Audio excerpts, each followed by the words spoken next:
Yeah. Can you talk about what you felt when they first offered it to you, and then the decision to take on something that you already know had been done well? Sure. And what kind of daunting task that is? Yeah, I mean, you know, I saw the original right after I completed Cloverfield. I met with Overture. There was a film that I had written that I was passionately wanting to make, and I went to Overture and I met with them, and it was too dark for them and too small. And they said, you know, we're pursuing the rights of this Swedish film called Let the Right One In. And this was January '08, which is when Cloverfield came out. And the movie didn't come out for another 10 months in the United States. So I had never heard of it, I didn't know anything about it.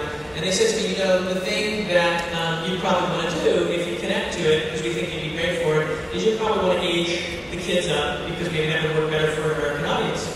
So I went home and I watched the movie, and I was blown away.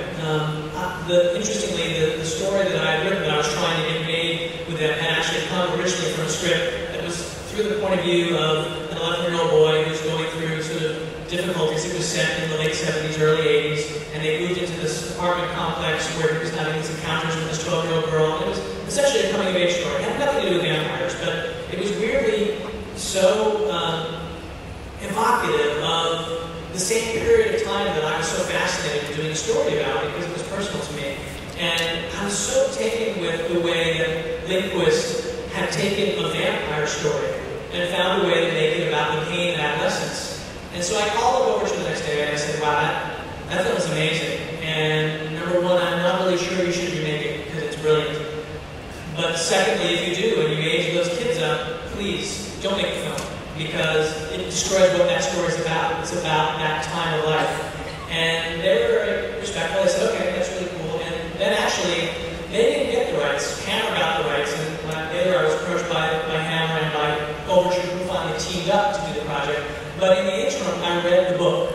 And again, I was struck by the beauty of the writing, and in particular, talking about the pain of adolescence. And it so reminded me of my childhood, and I finally decided that I would write to Lindquist and tell him, because his story was so under my skin.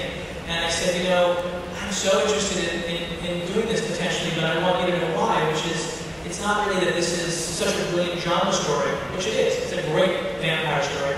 I said, but really it has to do with how much it reminded me of my childhood and growing up at that time in the 80s. And he wrote back to me. He was really, really kind, and he said, you know, I really liked Cloverfield. I thought it was a new spin on really an old story, giant monster film.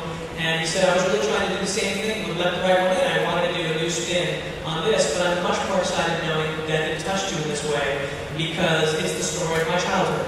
And there was just something about that sort of connection. And I felt like, well, if I could take this story and really honor Lindquist's story, but find a way to put it into an American landscape and to tell that story in a way that would sort of relate to sort of how I felt about growing up, and also what it meant to be growing up at that time in America, I thought that that would be a really interesting thing to try to do, and that's what this process has been. So it's really been, I'm really anxious for everyone to see it, because I think the truth of the matter is I know a lot of people are worried, they're very cynical, they feel like, hey, that movie's a masterpiece, and I agree with you, I love that movie. And the thing about it is it will always exist, and so will the novel, which I think is just amazing. And hopefully, and only time will tell when you guys watch the movie, you'll feel like this is another interpretation of that story that hopefully touches you. Richard, your role is largely nonverbal, and a role like that can be, I would think, incredibly demanding for an actor, but it seems like your presence in the film is enormous. Can you talk about when you're giving something that was so little on the page? I usually count my lines before I accept a part. and the fewer there are, the thicker. And if there's more than 7, I don't. Yeah.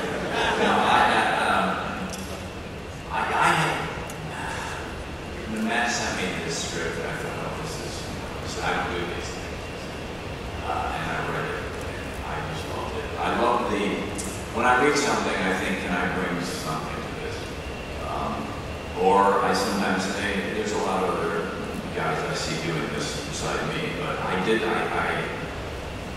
I love the idea of trying to make a human being out of somebody who does what he does. And my first thought was, what was his childhood like? To get him to this place. And he foreshadows the movie, maybe the future of the film. So, and I talked to Matt, and he told me there was this other really brilliant movie, and I didn't watch it until a few days ago. Oh my God, it's good. It's just amazing.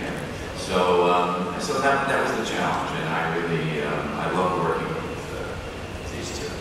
Yeah. One of the big sequences in the film that is fairly radically different than in the Swedish film is the next clip we're going to see. Can you tell us a little bit about what this moment is? Sure.